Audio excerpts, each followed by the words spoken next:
Hello everyone, welcome to Midweek Gaming. I'm Nick, over on the other side of the comms, of course, Justin.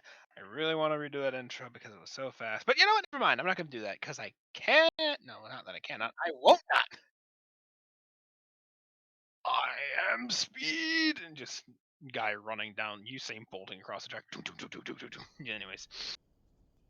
I'm not high, you're high. But anyways, no, I am perfectly. I'm not high, you're high. No, I'm completely fine, probably. I don't know. But, now that I put that in our listeners' minds, they're going to be very concerned with what I've done before the show.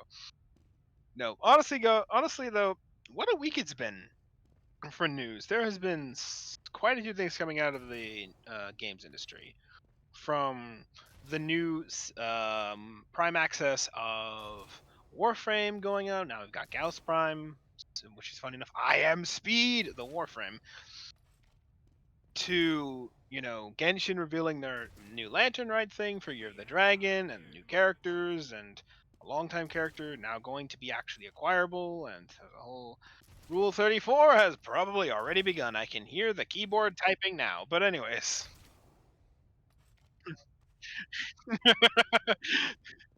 uh, insert Italian opera here. But anyways, to Star Rail doing their also new version kind of coming out soon, new kind of opening trailer for that coming out.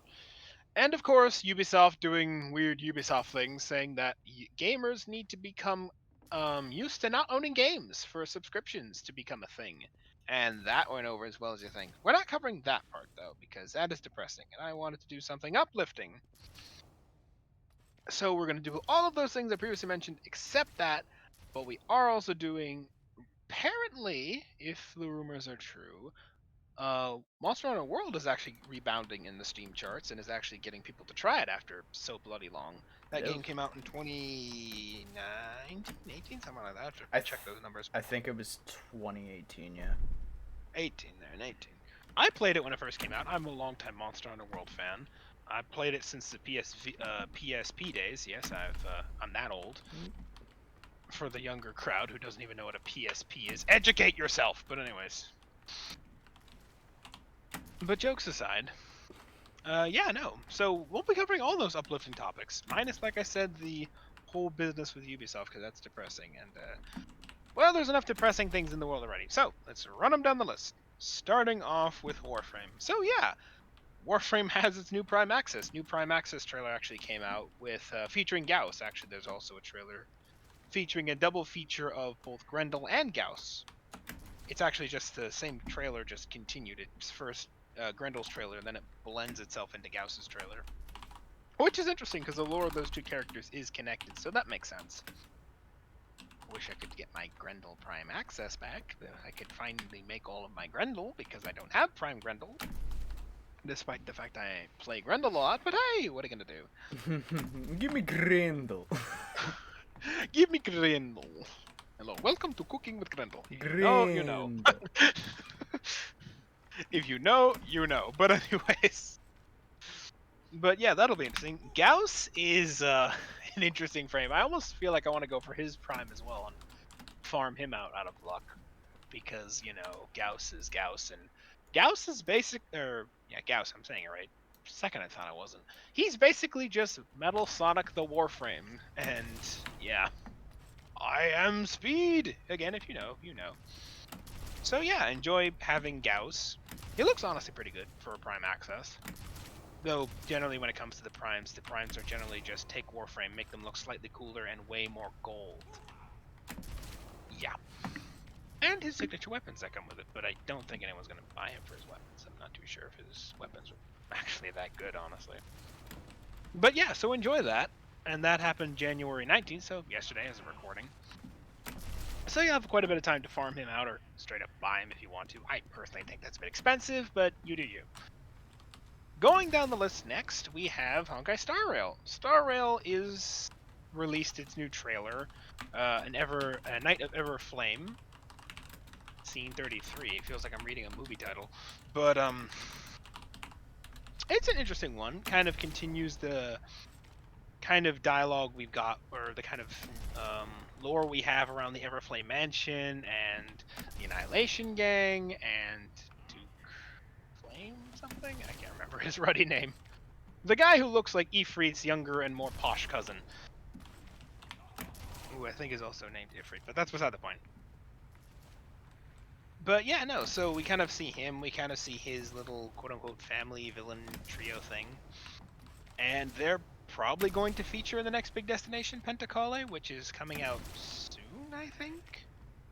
So it'll be interesting. We kind of got introduced to his character in the kind of last big update, and kind of got introduced to the Duke himself. But now we're going to have to deal with his, again, family, minions. Not really sure what the relation is there. Maybe we'll deal with him as well. We'll see. Like I said, it's interesting.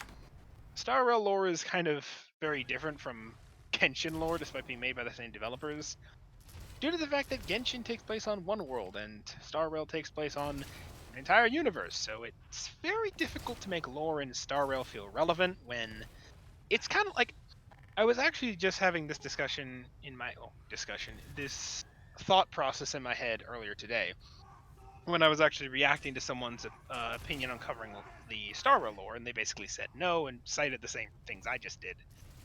I honestly feel like Star Rail has this almost Warframe vibe, or not Warframe, Warhammer vibe going for it, right? In that the planets are so spread out in some cases that planets can just go AFK for like 700 years and nobody really knows. Until like some guy stumbles upon them and is like, oh yeah, you were a planet. So what's been happening for the last 700 years? You ain't talked to nobody. But because of that, again, lore can feel very, not disjointed, but very hard to feel relevant in the grand scheme of things, because lore on one planet doesn't really impact things on the grander planets, because, again, massive universe. But anyways, I'm tangenting off. Speaking of Yes. Genshin, let's go on to Genshin. Genshin So Impact. Genshin revealed, indeed, which we were actually also just talking about before the show, they can create an entire gold J chamber. That just shows you how much money MiHoYo's printing in that game. But anyways, again, if you know, you know. But anyways, If you know, you know. they released their 4.4 special program, and version 4.4 will bring us the usual yearly lantern rite. This year, since it's the Year of the Dragon, they have a new character coming in with some dragonish motifs. Dragon dancing is actually also a thing in real world, I think. Has to do with giant dragon paper lanterns. It's or paper costume. It's hard to describe. But anyways, that's the motif this character has. I've been hearing rumors we might actually get him for free. I've not watched the full presentation, so maybe I'm wrong, but I don't know. But it would certainly feel interesting to give him away for a free Year of the Dragon thing, and if he is dragon inspired, we'll see. They certainly didn't give Yao Yao away last year for a Year of the Rabbit or something like that, or when it was Year of the Rabbit. So, we'll see. As for more of that, Yearly Lantern Rites also bring a whole new location to Liyue, apparently. I can't remember what it's called, but it's basically kind of like the realm of the Adepti. Probably going to be in northern Liyue, so that'll be interesting to get a hold of. We're still not done with Liyue. Again, MiHoYo gets a lot of credit back in China for, you know, broadening people's knowledge of the Chinese culture, because, fun fact, in China there's actually a stipulation that, if memory serves, all media has to have some form of honoring of Chinese culture in it. Chinese culture dash propaganda. Again, take with that as you will. Sometimes it can be propagandish, sometimes it can be really educational. When it comes to MiHoYo, they tend to lean more on the side of education, I find, but again, take that as you will. You know, what does that remind me of? Another certain government and stipulations within the country. I'm looking Which at one are you you, referring to? Canada, and when it comes to specific media revolving around movies and TV shows. You know what? Now that you mention it, I think that is the thing. You know, It that is. It is an split my actual mind. law. In Canada, com- there has to be either a writer or an actor or two who are involved in the story or show. Right. I think it's like it's either that or something different. But yeah, no, that is a thing in Canada. You know, I completely forgot about that till you mentioned it. Nope. Here's the thing. I never thought I'd defend Chinese propaganda law, but here's the thing. And this is coming purely from a historian perspective. Like, I like history. And I can tell you for a fact, it almost makes more sense, and it's almost easier for China to flaunt their history and be like, we're trying to widen the world of history for, you know, the Chinese population to the rest of the world. Regardless of what you think of that in terms of propaganda or not, it's a lot easier and more arguably makes sense for them to do because they've got a very long history. Like Chinese history goes well back before like the Middle Ages, and you know, there's a very long history there. And it's quite colorful, one way or the other. Canada's history, again, if I'm being very blunt here, is you are a colony of Britain, now you're not, and that's basically it. Yes, there's some nuances involving the War of 1812 and everything, but let's be honest, Canada's history and Britain's history are kind of the same thing up One of the until about biggest Canadian notes during like the older times of like it being the early stages of the US and Canada being like very heavily colony type was the fact that there were Canadians who were like, you know what, the Americans decided to come down here and burn down one of our towns. We're gonna go over their White House and just burn that real quick. Yeah, And it was again, advised not to, but you know, they did it anyway. Again, when you consider the location of the White House of Washington, D.C. and the Canadian border, how they got that far into the U.S. and nobody stopped them is beyond me, but that's beside the point. Well, I think they did it twice. I think they burned down the White House twice. I'm not sure about twice. I know they did it once, but that's beside the point. Like I said, it's... Again, there's a lot of armchair historians in the comments section that's going to hate me for saying that, but I honestly feel like Canada history isn't arguably that deep. Like, I've always believed that ever since I was a kid. Deep lore. Insert the freaking the heavy in the You eye. just see syrup not the heavy and shit all around them. Yeah, honestly, the Canadian deep lore is just a beaver and a syrup. But anyways, but yeah, no. So again, it is what you think it is. Honestly, like I said, I've always believed that for a very, very long time. That's just my opinion. There's probably going to be a ton of historians that disagree with me, but I honestly think between the two cultures, Canada doesn't have that much of a deep history compared to really any other country, especially compared to China. Well, there are some other countries that have very little to nothing compared to Canada. Canada Also at least has true. something. Also true. But again, it ain't that high up there, so we say. But yeah, speaking of high up there, moving on to our final topic for the night, Monster Hunter World, as I said before. Did I cover Monster Hunter World? I feel like I mentioned this before. Did I mention this at the beginning of the show? Maybe. No, well, I'll say it again. I'll say it again. So yeah, Monster Hunter World. If I cover this at the beginning of the show, then you can just end it here. This is the end of the show. Have fun. Have a good night. Subscribe. Do the usual things. If not, if I didn't cover Monster Hunter World, stay. We're not done yet. So yeah, Monster Hunter World. I'm very excited this show. I don't know why. Maybe it's all the sugar. I don't know. But anyways, Monster Hunter World. So yeah, I'm a longtime Monster Hunter World fan, as I think I have mentioned in the show before. And yeah, apparently it's climbing up the Steam charts again. Like I said, it came out in 2018, 2019, somewhere around there. Maybe 2018. And yeah, it's starting to see a resurgence in the Steam charts. It actually posted it down there. Current Steam chart numbers are actually kind of closer to where they were when the game first came out, interestingly enough. We're seeing that steady climb back to when it first came, comparatively to when it first came out. So that is interesting. Fun fact on that note, maybe this is kind of spurred on by the fact that Capcom, the publishers, have announced that there is a new big Monster Hunter World Monster Hunter game coming to consoles in the next year or so, something like that. So maybe that's what spurred on this craze. I don't know. The reason I say that is because Monster Hunter as a series is both very historied itself, is also very complicated.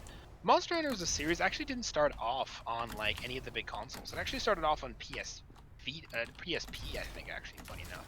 Maybe I'm wrong, but I think it did. Originally. And then it kind of branched off into DS, and there was a few Wii versions and a Wii U version, but it never had any like mainstay on, I think, the PC or the major consoles like the Xboxes or the PSs. At least the mainstays. Like I said, it started, I think, on PSP. It finally came to consoles, officially, like the mainline consoles. Again, unless you count the Wii U and Wii versions. when Monster Hunter World came out. This was, I think, again, correct me if I'm wrong, its first big premiere on the big hitting consoles with like the heavy hardware and all that stuff. And it was massive. It hit it out of the park. I think it was actually very, very successful. But after that, it just kind of it's still around. Like the Monster Hunter games are kind of evergreen in the kind of gameplay loop. Again, if you know, you know. But they kind of again went back. I think there's some on there's several on the Switch. There's like 2 of them on the Switch. But now they're releasing, or they've unveiled that they're going to come back to the PlayStation and the Xbox for the next big game. I do not remember what it's called though. But I think that might be kind of spurring on the interest. I don't know. But maybe. That's just my personal 2 cents on the matter. I played Monster Hunter World, haven't played Iceborne, but I played the actual base game. It's really, really fun, but again, I'm a longtime Monster Hunter fan, so maybe, well, no, definitely being biased, let's be honest. But I definitely think it is a very fun game.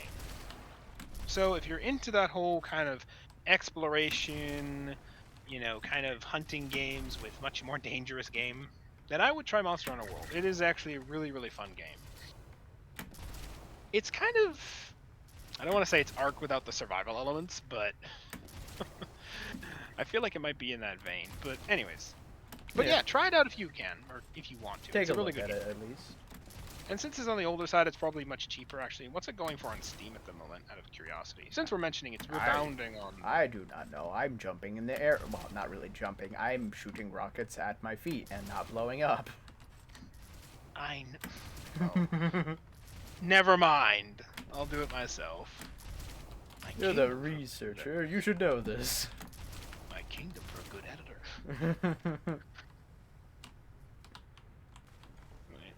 My brain is dying. I have not logged into Steam all day, ladies and gentlemen. My brain is dying. Alright, here. I will look at it. What is it? Ark? No, Monster Hunter. Monster Hunter. The only one on PC if memory serves, so it shouldn't be that hard to find. Monster Hunter World, right? That's right. Currently, it is going for, in Canadian dollars, $39.99, or so, the yeah, deluxe, which is $64.99. So again, not that expensive considering when this game came out. It was actually like standard console pricing of like $69 at the time. So it's not that expensive.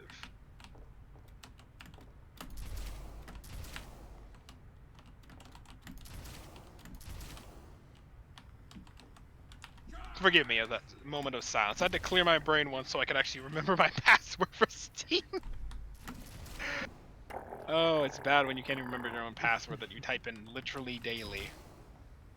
That is not a good sign. But anyways, but yeah, that's our kind of episode for the week. Like I said, there was a lot of stuff to cover, so I literally sat here for a day and 2 days basically, and thought to myself what to cover, and at the last minute I thought, why not? Why bother choosing? Just cover them all. And so we have. So yeah, let us know in the comments, what do you think? Are you a Warframe player, Star Rail, or Genshin player? Maybe you're a Monster Hunter player like me. Let us know down in the comment section. Maybe you're interested in new games, maybe interested in new content. Just let us know. It helps the algorithm, and honestly, I'm kind of curious. Feed the algorithm. Feed the algorithm. But yeah, no. So, and thanks for getting us to 30 subscribers. I actually didn't think we'd get to 30 subscribers. Last I mentioned our subscriber count, I think it was like, or we were at like 27. So to whoever subscribed to that, thanks for putting us over 30. Now let's try for 40. Gotta keep moving that bar. So anyways, have a good night, ladies and gentlemen, and see you all next week. Bye-bye. Have a good one. Creepy. Creepy.